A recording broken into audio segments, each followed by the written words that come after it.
하나님의 말씀은 사도행전 12장 1절 말씀부터 11절 말씀이 되겠습니다.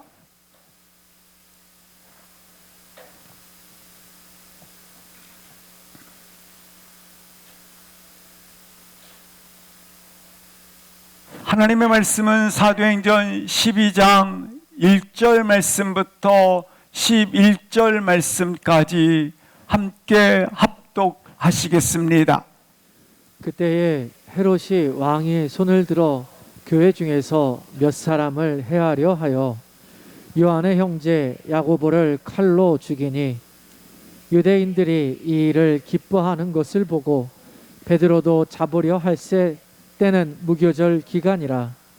잡음에 옥에 가두어 군인 넷씩인 네 패에게 맡겨 지키고 6월절 후에 백성 앞에 끌어내고자 하더라. 이에 베드로는 옥에 갇혔고 교회는 그를 위하여 간절히 하나님께 기도하더라. 헤롯이 잡아내려고 하는 그 전날 밤에 베드로가 두 군인 틈에서 두 쇠사슬에 매여 누워 자는데 파수꾼들이 문 밖에서 옥을 지키더니 호련히 주의 사자가 나타나매 옥중에 광채가 빛나며 또 베드로의 옆구리를 쳐 깨워 이르되 급히 일어나라 하니 쇠사슬이 그 손에서 벗어지더라. 천사가 이르되 띠를 띠고 신을 신으라 하거늘 베드로가 그대로 하니 천사가 또 이르되 겉옷을 입고 따라오라 한데 베드로가 나와서 따라갈새 천사가 하는 것이 생시인 줄 알지 못하고 환상을 보는가 하니라. 이에 첫째와 둘째 파수를 지나 시내로 통한 쇠문에 이르니 문이 저절로 열리는지라. 나와서 한 거리를 지나매 천사가 곧 떠나더라. 이에 베드로가 정신이 들어 이르되 내가 이제야 참으로 주께서 그의 천사를 보내어 나를 헤롯의 손과 유대 백성의 모든 기대에서 벗어나게 하신 줄 알겠노라 하여. 아멘. 초대교회는 처음부터 고난과 환난 가운데 탄생을 했습니다. 고난 가운데 성숙과 성장을 했습니다. 그리고 그 고난은 지금도 지속되고 있습니다.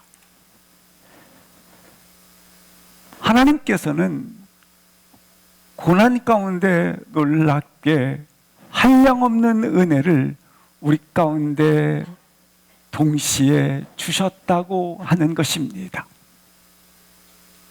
그래서 새로운 소식, 새로운 기대를 가지게 합니다. 이 고난을 통하여 하나님께서 어떻게 역사할 것인지를 기대하고 고백하게 합니다. 전혀 상상할 수 없었던 하나님의 복으로 채우시는 것을 보게 된다고 하는 것입니다. 스데반의 순교가 있었고 성도들은 고난으로 인하여 흩어지게 되었고 사도들은 옥에 갇히는 고난이 있었습니다. 놀랍게 하나님은 안디옥 교회의 탄생을 가져오게 되었고 사마리아 성에 복음이 전파됨으로 말미암아 성령의 세례가 임하게 되었고 이방인이었던 고넬료가 구원받고 세례의 인침을 받는 기쁜 소식을 듣게 되었다고 하는 것입니다. 사랑하는 성도 여러분, 우리가 어떻게 살든 어떤 방식으로 살든 어디에 있든 어느 곳에 머물고 있든지 모든 사람은 각자의 다른 형태로 고난과 시련 속에 존재하고 있다고 하는 것입니다. 한 사람도 예의 없이 누구나 고난과 시련의 각자의 모양이 다르지만 그 고난의 아픔 속에, 시련 속에 살고 있다고 하는 것입니다.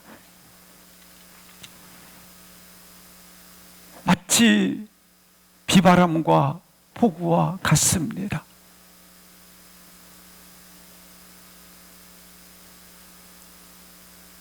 예컨대 비바람과 폭우가 없었다면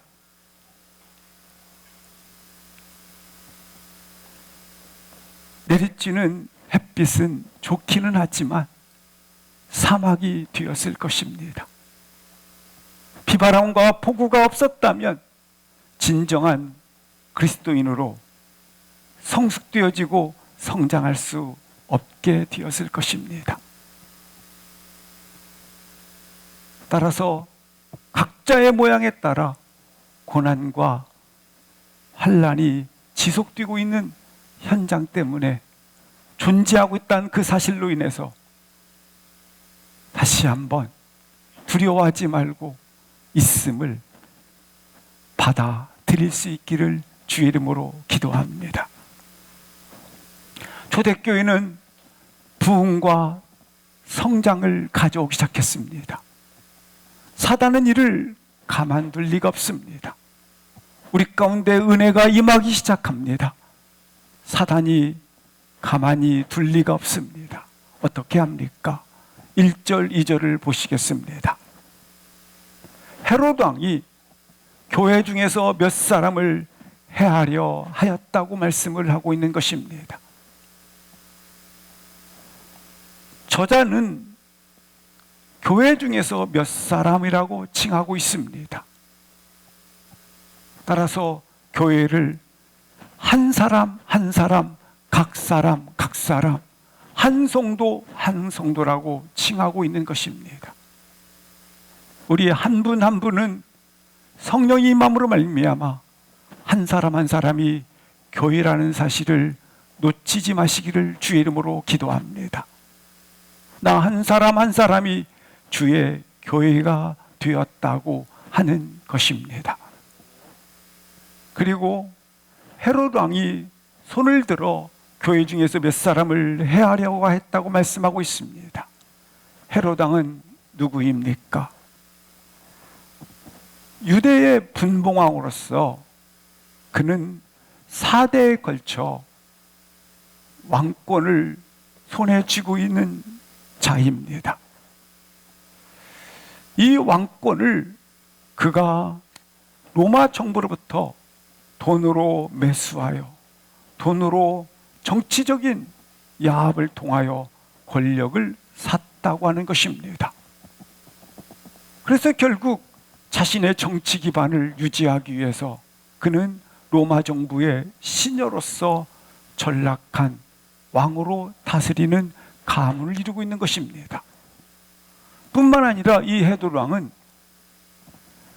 유대인들의 입장에서 가장 싫어하는 그와 같은 에돔 족속의 가문의 혈통을 가졌다고 하는 것입니다.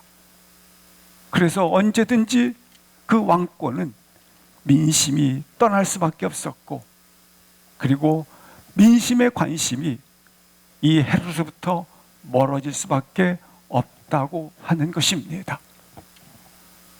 그래서 헤롯은 당신의 정치적 기반을 확고하게 하기 위해서 이처럼 로마 정부로부터 시녀 역할을 했어야 했고, 민심의 물꼬를 자기 쪽으로 틀기 위해서 유대인들이 싫어하는 것 중에 하나가 있었는데, 그것은 예수님을 믿는 사람들이라고 하는 것입니다.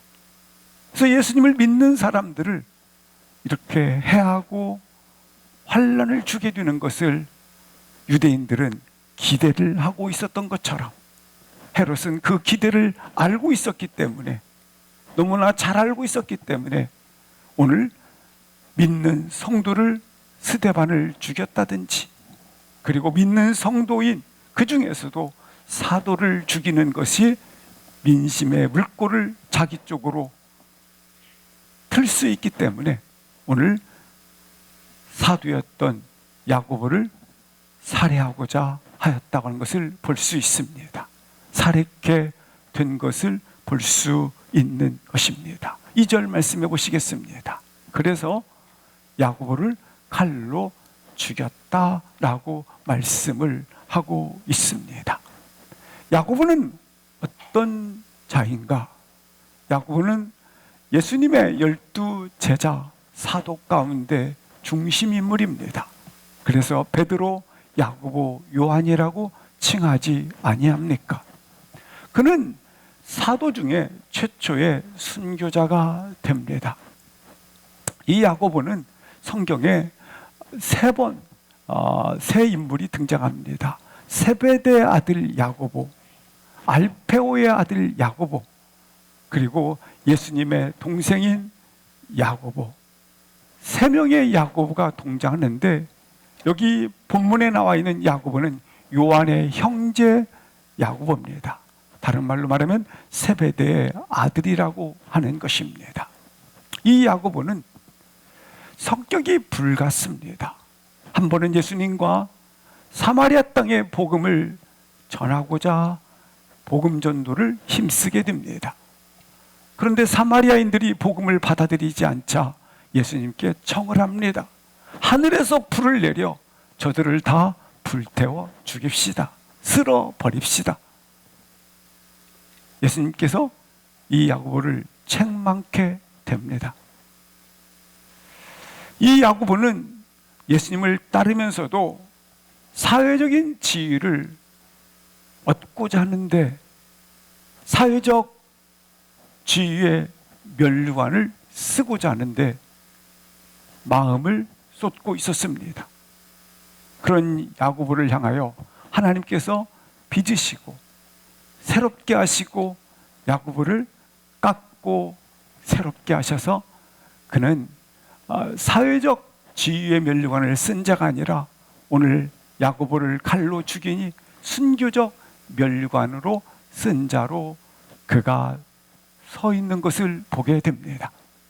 이 야고보는 최초의 순교자인 것처럼 예수님의 12 사도는 요한계시록을 기록한 사도 요한 외에는 모두 11명의 사도들이 다 순교를 당하게 합니다. 야고보는 칼로 죽임을 당했고 안드레는 X자형으로 순교를 당했고 베드로는 거꾸로 십자가를 지었습니다. 이 야고보를 죽인 이유는 단 한 가지입니다. 민심을 자기 쪽으로 쏠리게 하기 위해서, 돌리기 위해서 자신의 정치적 그와 같은 입지를 확고하게 하기 위해서 희생물로 그를 죽였다고 하는 것입니다.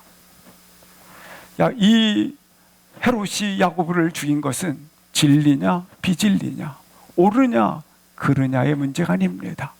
이처럼 자신의 입지를 확고하게 하기 위해서 야고보를 단지 희생물로 처리했을 뿐이라고 하는 것입니다. 3절 합독하시겠습니다. 유대인들이 이 일을 기뻐하는 것을 보고 베드로도 잡으려 할세 때는 무교절 기간이라. 유대인들은 헤롯이 야고보를 칼로 죽인 이 일을 기뻐하였다고 말씀을 하고 있습니다. 우리는 이 본문 속에서 질문을 하게 됩니다. 왜 믿음의 사람들이 고난을 당해야 하는가? 왜 의인들이 순교해야 하는가? 믿지 않는 저 악인들이 저처럼 우리 눈에 보기에 잘 살고 잘 된단 말인가?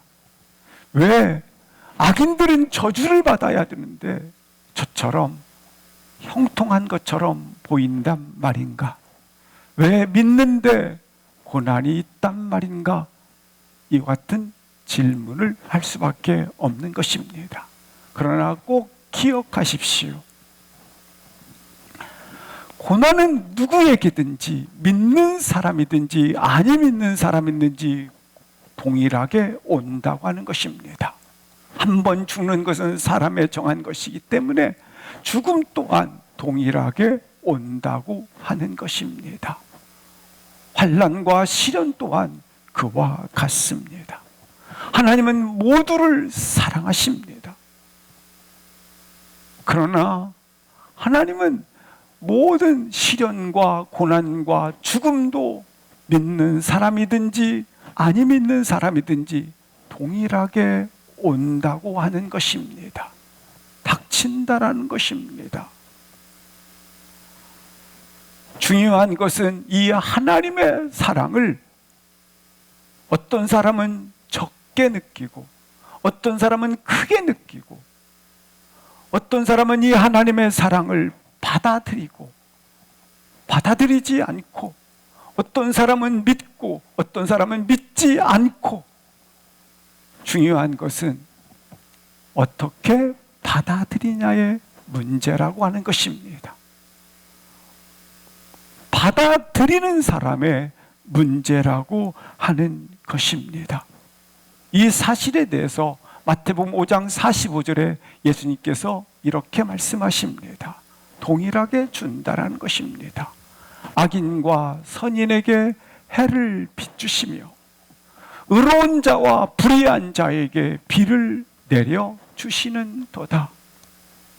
분명한 것은 죽음도 동시에 고난도 모든 사람들은 삶의 방식이 어떠하든지 어디에 있든지 이처럼 고난과 위험과 시련이 동일하게 존재한다고 하는 것입니다. 오늘 해를 비추시고 비를 내리심이 동일한 것처럼 말입니다. 죽음도 고난 의인에게 불의한 자에게도 동일하다고 하는 것입니다. 따라서 이 고난과 죽음이 왜 나에게 왔느냐의 문제가 아니라 어떻게 받아들이냐는 것입니다. 내가 원하지 않는 사건들이 옵니다. 내가 기대하지 않았던 일들이 옵니다. 죽음도 오고 고난도 오고 핍박도 오고 싫지만 옵니다.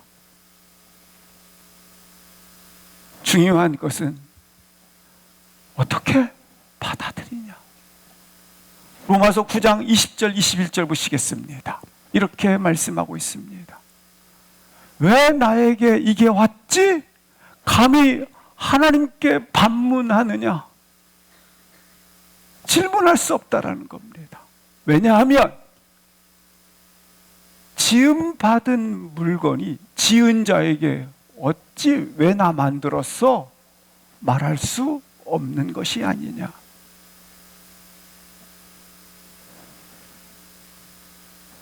이 질문을 할 자격이 없다라는 겁니다. 그래서 우리가 어떻게 받아들이냐라고 하는 것입니다. 감사하게 보십시오. 죽음은 동일하게 옵니다. 근데 우리는 죽음을 믿지 않는 사람들은 어떻게 받아들입니까? 불행이 왔어. 두려워. 지옥이. 그러나 믿는 사람은 어떻게 받아들입니까? 주 안에 죽는 자는 뭐가 있도다? 아, 복이 왔구나.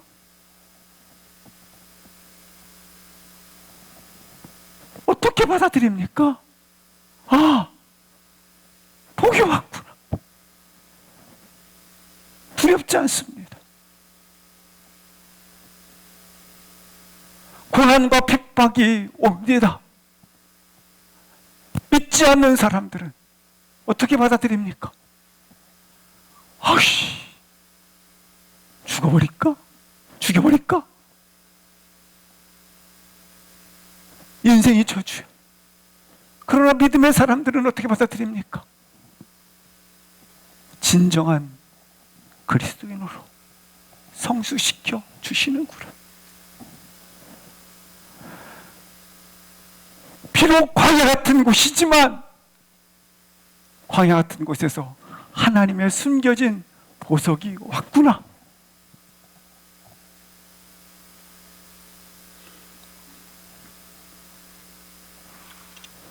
헤롯은 유대 민심이 성도들을 죽이는 것, 그 민심을 사서 살 수 있고 인기를 얻을 수 있다. 그리고 특별히 사도들을 죽이면 더 큰 인기를 한 몸에 받을 수 있다. 그래서 그것을 확인했지 않습니까? 유대인들이 기뻐하더라. 그래서 이참에 베드로까지 잡아 죽이자. 불똥이 베드로까지 튀었다고 하는 것입니다. 사랑하는 성도 여러분, 기억하십시오. 사람의 소리에 너무 집중하지 마십시오. 하나님의 음성과 하나님의 뜻에 집중할 수 있기를 주의 이름으로 기도합니다. 사람의 반응은 필요하지만 하나님이 더 중요하다고 하는 것입니다. 4절 말씀을 합독하시겠습니다. 4절 말씀, 본문 4절입니다. 시작. 잡음에 옥에 가두어 군인 넷씩인 네페에게 맡겨 지키고 유월절 후에 백성 앞에 끌어내고자 하더라. 유대인들이 야고보를 칼로 죽인 것을 기뻐하는 것을 보고 결국 베드로도 잡음에 옥에 가두어 군인 넷씩 네페에 맡겨 지키게 하였더라고 말씀을 하고 있습니다. 16명의 군사가 24시간을 지키게 한 것입니다. 그런데 바로 죽이고 싶은 마음이 있었지만 죽일 수 없었던 이유, 유월절이었기 때문에 유월절이 지난 후에 바로 백성 앞에 끌어내어 죽이기로 계획을 세웠다고 하는 것입니다.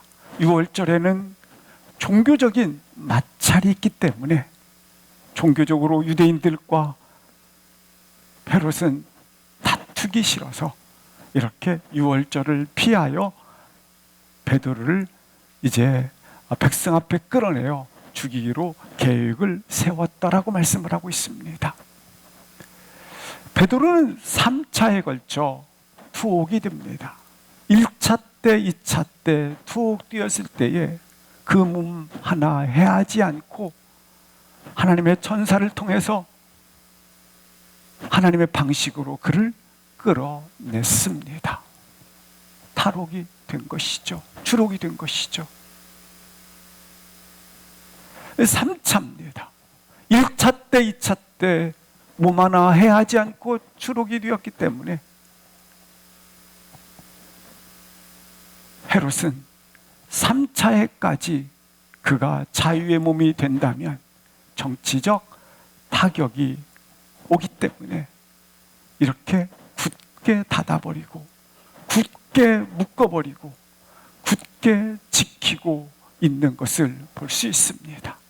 얼마나 철저하게, 얼마나 단단하게 이처럼 묶어 놓았는지를 말씀해 주고 있다고 하는 것입니다. 결코 풀려나는 것은 불가능한 상황에 놓여 있는 것입니다. 베드로가 아무리 힘쓰다 한다 할지라도 풀려날 수가 없다라고 기록되어져 있습니다. 초대교회는 지도자를 잃어버렸습니다.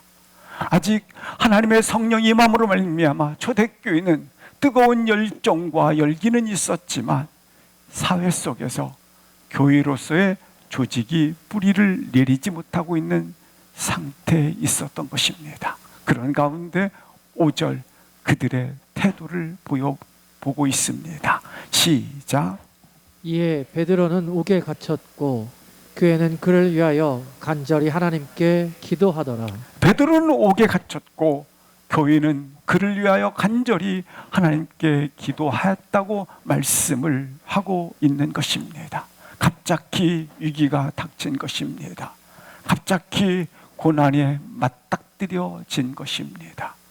우리도 이와 같이 갑자기 시련과 위기와 고난에 맞닥뜨릴 때가 있습니다. 대부분의 이와 같은 고난에 맞닥뜨리면 문제를 해결할 것 같은 그 사람에게 줄을 댑니다. 돈으로 해결하고자 합니다. 권력의 힘으로 해결을 하고자 합니다. 자신이 가지고 있는 정보, 실력, 힘, 자신이 가지고 있는 모든 것들을 동원해서 분주하게 뜁니다. 해결을 하기 위해서 말입니다. 그러나 그리스도인은 누구입니까? 그리스도인의 차이는 무엇입니까? 고난이 왔을 때 그리스도인이란 누구입니까? 먼저 하나님을 생각하는 사람입니다. 하나님을 찾는 사람입니다. 본문에 나와 있는 것처럼 하나님을 간절히 기도하더라. 사람은 누구나 예의 없습니다. 각자의 모양에 따라 그 고난의 부분들이 다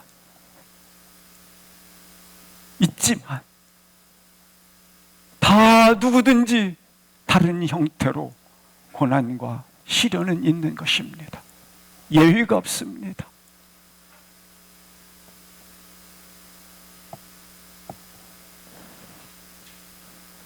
이 위기가 옵니다. 죽음의 위기도 오고 고난이 오고 핍박이 오고 그때 가장 먼저 찾아야 하고 가장 먼저 불러야 하는 이름이 하나님이신 줄 다시 한번 고백할 수 있기를 바랍니다. 공중에 매가 날면 암탉은 자기 새끼를 품습니다. 고난과 환난이 오면 피난처 되신 주님 품 안에 뛰어 들어가야 합니다.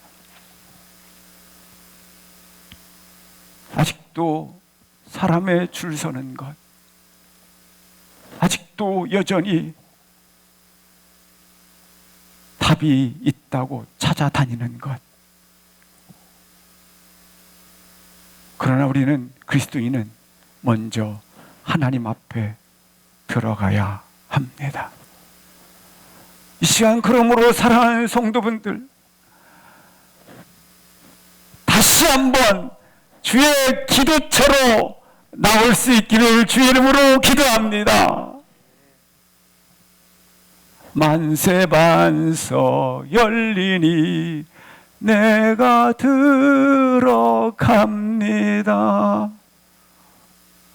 우리 하나님은 모든 인생의 피난처가 되십니다. 그에게 들어가셔야 합니다.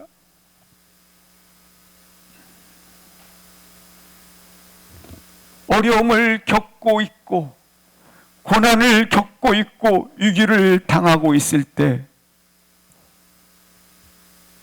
돈, 힘, 권력 그것을 맨 먼저 찾는 것이 아니라 하나님 앞에 피난처 되신 그분 앞에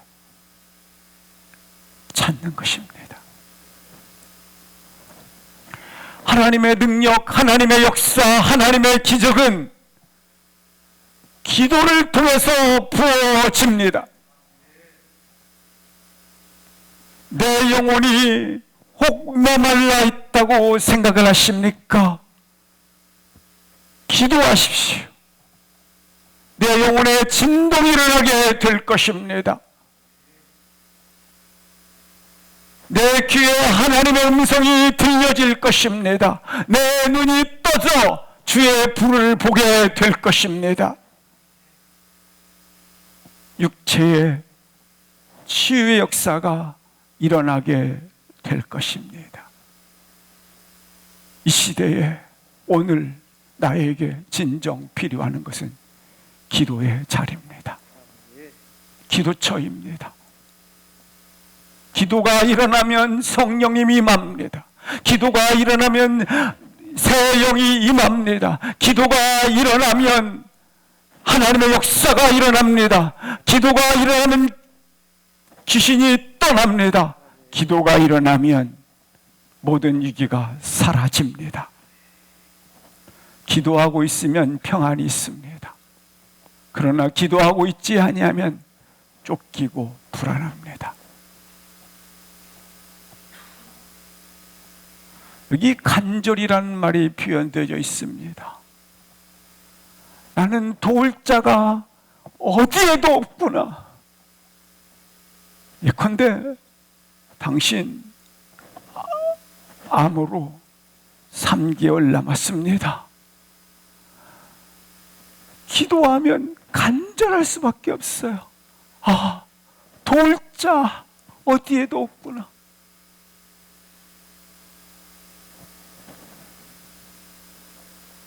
아무 도움이 없는 사람처럼 하나님 앞에 엎드려 기도하는 것입니다.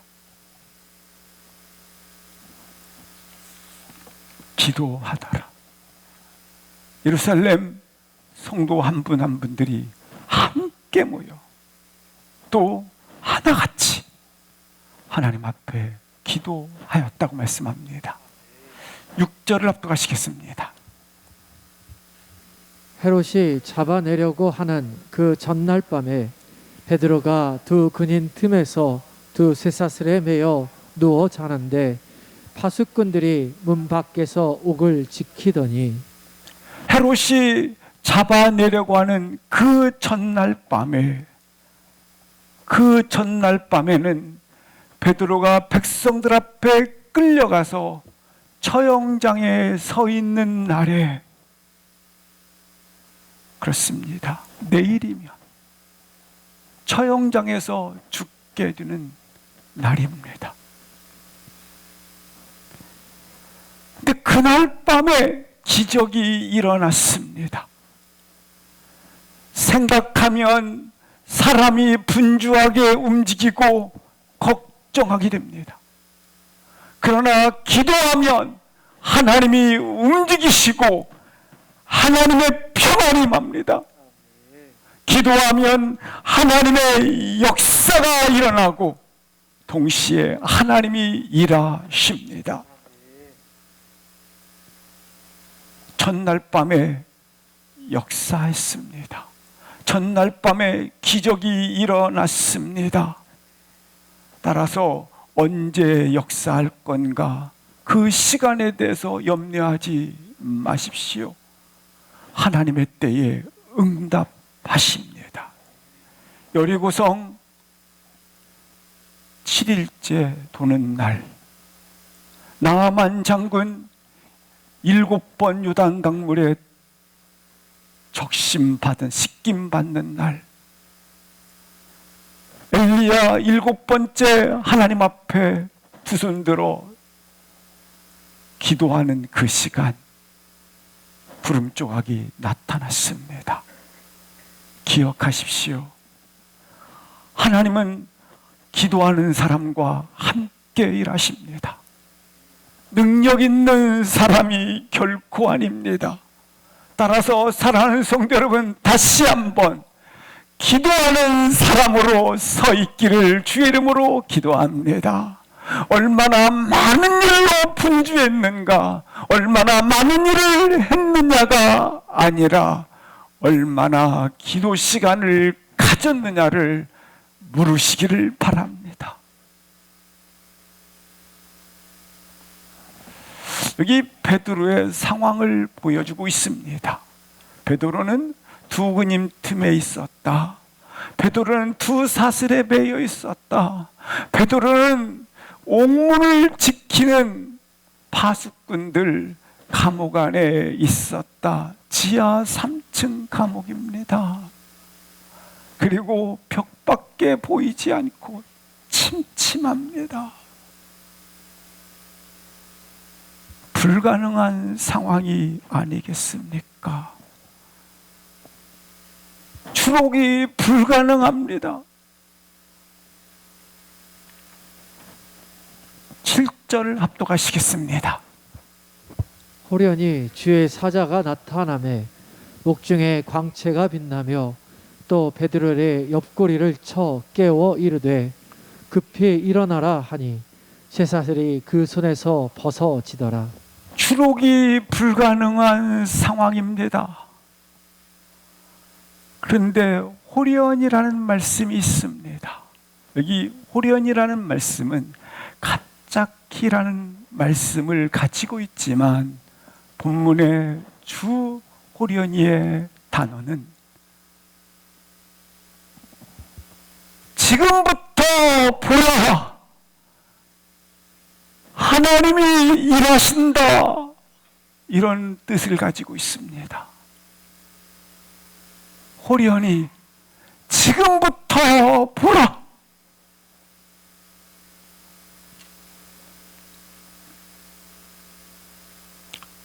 베드로, 이제 끝이구나.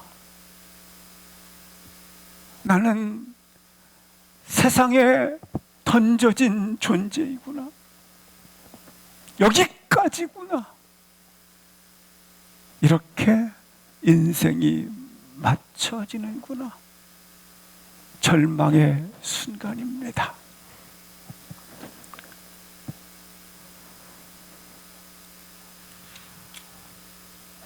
아무리 베드로가 자신의 수단과 방법을 동원해서 불가능의 상황을 반전시킨다 할지라도 될 수 없는 상황에 놓여 있는 것입니다.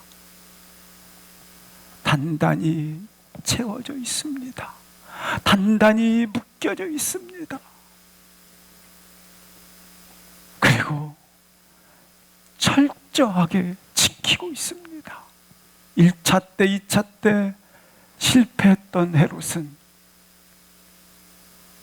철저하게 이렇게 불가능한 상황에 밀어넣고 있는 것을 볼 수 있습니다.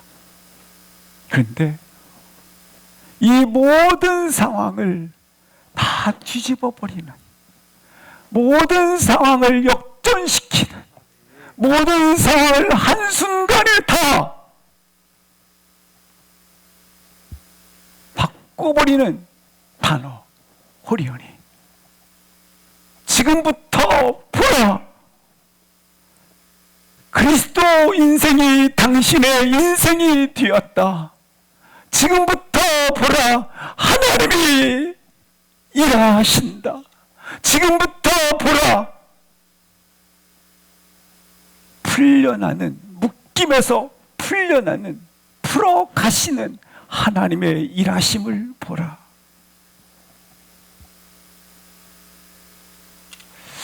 우리 인간으로는 닫혀 있고 묶여 있고 그리고 막혀 있고 절망밖에 없지 않습니까? 막다른 길에 던져진 존재입니다. 근데 호련히 이 말씀은 지금부터 보라. 누가 일하신다? 하나님이 일하신다. 지금부터 내 인생을 그리스도로 시작하라. 지금부터 내 인생을 다시 한번 하나님이 일하심으로 시작하라. 오늘 이 시간 어떤 심정, 어떤 상황, 어떤 마음으로 앉아 계시든지 하나님은 나의 머리털까지 세시고 나를 아시는 분이시고 나를 귀 기울이셔 들으시는 분이십니다. 그분이 알고 계시고 듣고 계십니다. 무슨 일이 일어납니까? 다 묶여 있었지 않습니까? 묶여 있었던 쇠사슬, 묶여 있었던 옥중, 묶여 있었던 이 두 군사 틈에 매여 있는 것들 다 묶여 있었지 않습니까? 근데 놀랍게 보라. 어떻게 보았어요? 이제 쇠사슬이 벗어지더라. 옥문이 열리더라. 그리고 그가 묶었던 이 문들이 다 통과되더라. 다 묶임에서 벗어지더라. 근데 한 가지 베드로의 이와 같이 묶임에서 풀어지더라. 그 뒷 배경 속에 또 한 가지 예루살렘 성도들은 뭐하여?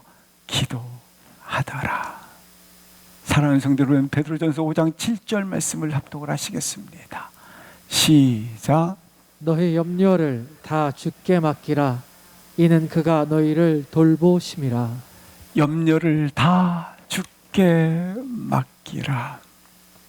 그가 너희를 돌보심이라.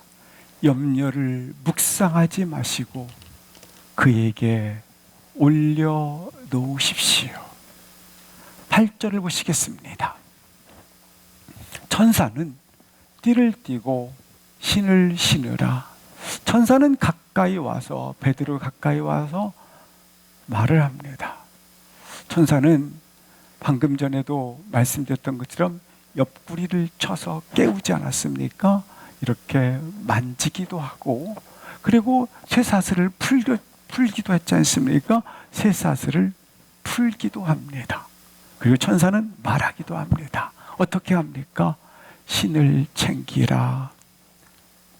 겉옷을 입으라. 그리고 날 따라오라. 데리고 나가게 되었더라. 9절 보시겠습니다. 생시인 줄 환상인 줄 알지 못하더라. 베드로 자신도 모르는 일이 일어나고 있는 것을 볼 수 있습니다. 우리도 그런 경우가 있지 않습니까? 죽을 수밖에 없었는데 어디 하나 손상을 입은 것처럼 입지 아니하고 놀랍게 지금 이렇게 서 있는 모습이 있지 않습니까? 10절 보시겠습니다. 둘째 문과 둘째 파수를 지나 저절로 문이 열리는지라. 그리고 거리에 나왔더라. 천사가 곧 떠났더라고 말씀합니다. 놀라운 일입니다. 저절로 문을 통과하게 되었고 열리게 됩니다. 이러한 축복이 동일하게 우리 가운데 있기를 기도합니다. 우리 성도들 각자 기도해 주시기 바랍니다. 저도 기도하고 있습니다. 하나님 도와주십시오. 하나님 인도해 주십시오. 하나님 고쳐 주십시오. 하나님 역사하여 주시옵소서. 기도하는 것처럼 동일하게 함께 기도해 주시기를 바랍니다. 11절입니다. 함께 읽겠습니다. 시작. 이에 베드로가 정신에 들어 이르되 내가 이제야 참으로 주께서 그의 천사를 보내어 나를 헤롯의 손과 유다 백성의 모든 기대에서 벗어나게 하신 줄 알겠노라 하여. 베드로가 길에 천사의 이끌림을 받아 나왔습니다. 나와서 정신이 들었다고 말씀을 하고 있습니다. 나온 상태에서 뒤를 돌아봤을 때 쇠문들을 통과했고 사람들은 여전히 그 자리에 있었지 않나 생각이 듭니다. 이게 나는 나와 있습니다. 그런데 제자리에 있는 것입니다. 그때 베드로가 알아지는 것이 있습니다. 깨달았다고 하고 있습니다. 두 가지를 깨달았다라고 얘기합니다. 첫 번째, 내가 이제야 주께서 천사를 보내어 나를 벗어나게 하신 줄을 알았다라고 말씀하고 있습니다. 주께서 하셨구나. 두 번째, 내가 헤롯의 손과 유대 백성의 모든 기대에서 벗어나게 되었다는 것을 알았다라고 말씀을 해주고 있습니다. 하나님이 하셨구나. 하나님이 나로 벗어나게 하셨구나. 하나님이 나로 자유케 하셨구나. 하나님이 나로 여기까지 인도하셨구나. 하나님이 나로 여기까지 날 살리셨구나. 하나님께서 친히 이끌어 주셨구나. 이걸 우리가 고백하고 있지 않습니까? 이 고백 때 불평과 불만이 어디 있겠습니까? 감사밖에 있을 수밖에 없지 않겠습니까? 저는 확신합니다.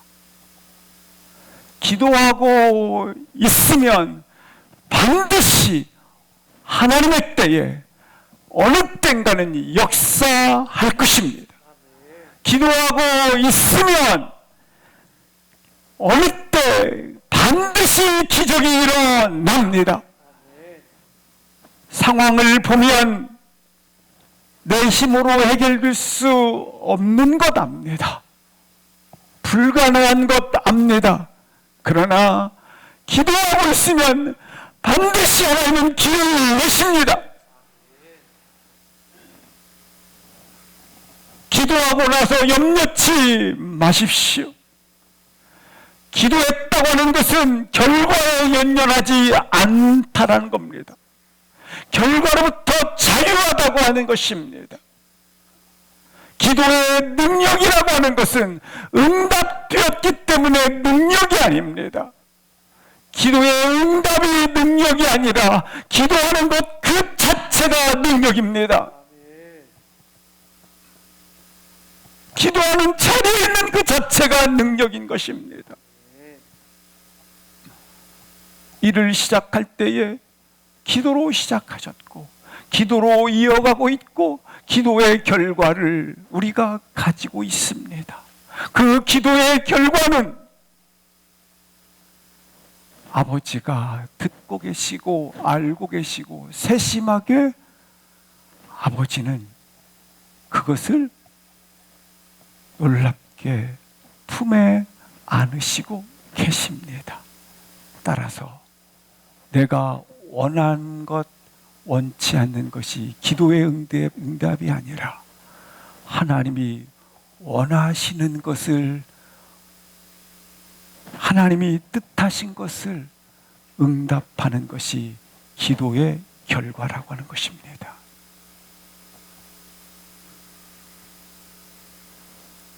그러므로 염려치 마시기 바랍니다. 함께 일어나셔서 통성으로 기도하시겠습니다.